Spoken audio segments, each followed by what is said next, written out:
Pretty much, we had that ABRB Idol audition. That was my idea, just poking fun at American Idol because we were looking for a singer.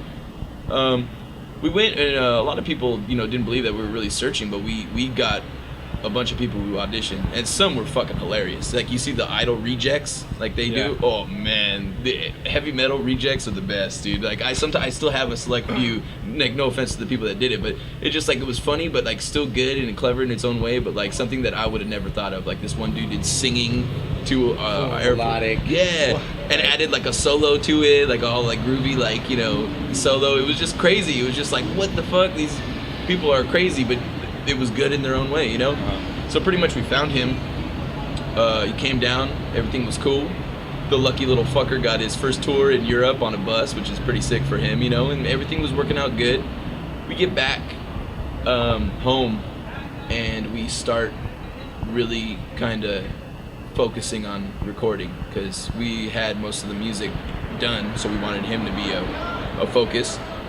We took him to the studio.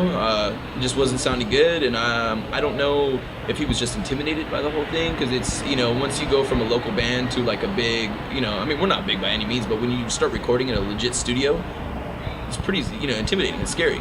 So he just said, I don't want to, I don't think I could do this. And then later, I guess he did a press release that he left because we weren't straight edge, which is retarded. I mean, it doesn't matter, like, what color you are, what association you deal with. Like, I'm not going to discriminate somebody, There's like, cool things in everything, Just because I don't agree with it doesn't mean that it's not chill.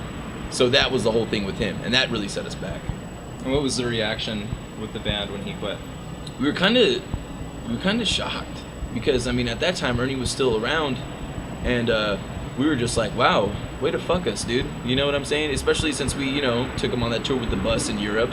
Most kids never do that in their life. And we were really chill with him, and shit happens, and we were a little disappointed, but we were all kind of optimistic, and we were like, maybe it happened for a reason. Maybe he wasn't for us. So it worked out for the best, I think. So were you there for the auditions?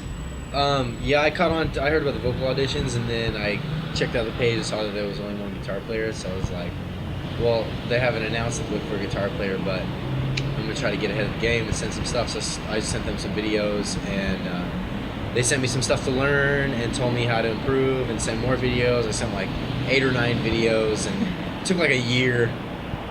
It was wild, but then it was like, look, I'm just going to come hang out with you guys. We're going to see if this can work, and we came down and just kind of worked out. I just kind of never left and started doing it.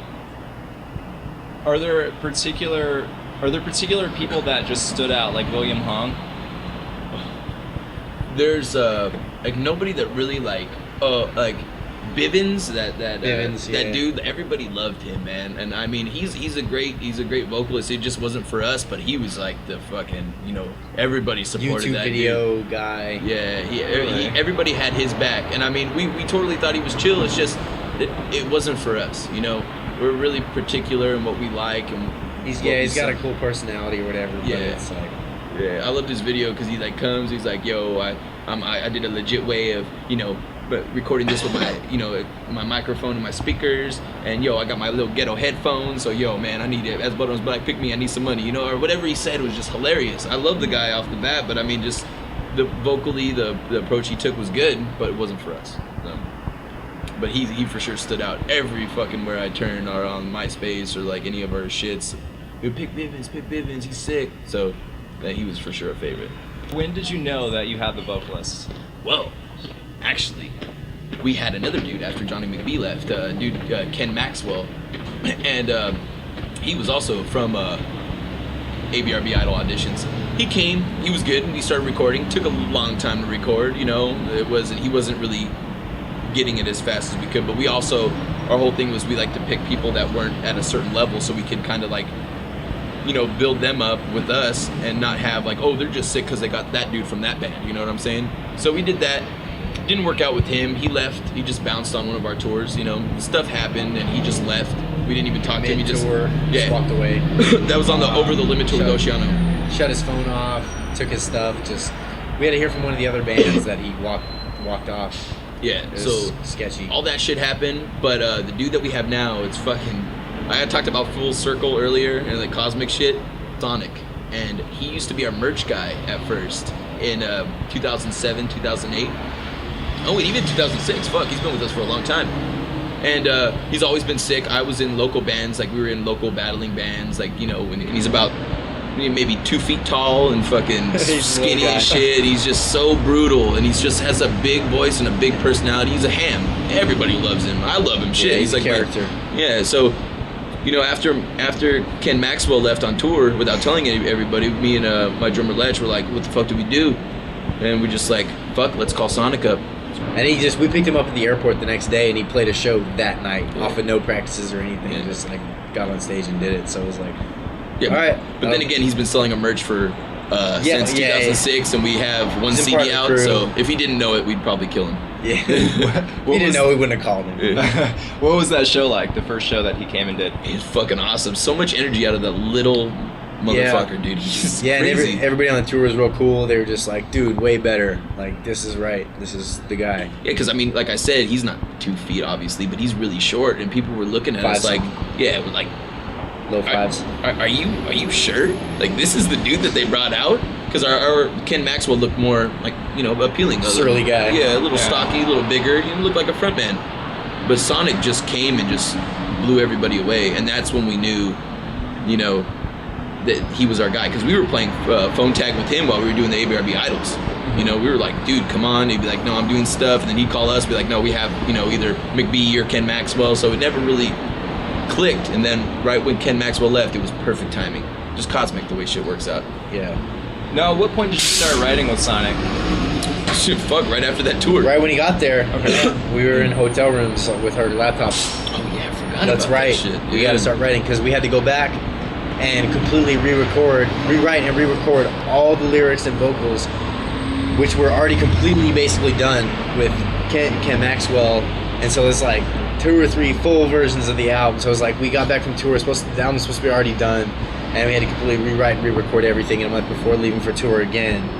And so it was just this mad scramble every day to write and record, and it all got done pretty like Sonic came through in the clutch. Everybody kind of came together and did some writing, and yeah, well, especially it got done. took Ken Maxwell from February to fucking like late July to like. He was never done. He never yeah, finished half the album, if that. It was and like Sonic August. came in and finished in 2 weeks. Wait, Yeah. what time period is this? I'm getting kind of... This is this year, this past year. This is like February. Ken Maxwell was like February through August.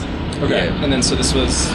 And Sonic came in August. Okay, so at the end of summer, that's when everything just kind of And clicked. then right after that, we went in the studio and he knocked it out in 2 weeks. We had a month off from between tours, so he just came and knocked it out, and it was like, Yeah, it was the like 2 weeks writing, 2 weeks recording. Boom. yeah, about fucking time. Were there ever points earlier in the year where you guys were just like, fuck it, I don't want to do this anymore? Oh yeah, oh yeah, oh god, yeah. I mean, There were especially ups and downs. Yeah, I mean, I've been in it through the whole long run, you know what I'm saying? And there's been shit after shit after shit. I mean, also good times, but like when the shit hits the fan, you gotta watch the walls, you know what I'm saying? That shit was fucking horrible. Like, there's times where like, man, I'm relatively young enough, I'm like 24, I can, or at the time maybe I was 23, but I can, you know, go back to school, you know what I'm saying? Like, I can actually do this instead of struggling, but I mean, me and my drummer are like best friends, and we talk about it. It's like, nah, good things come to those who wait and persevere and stick through the shit.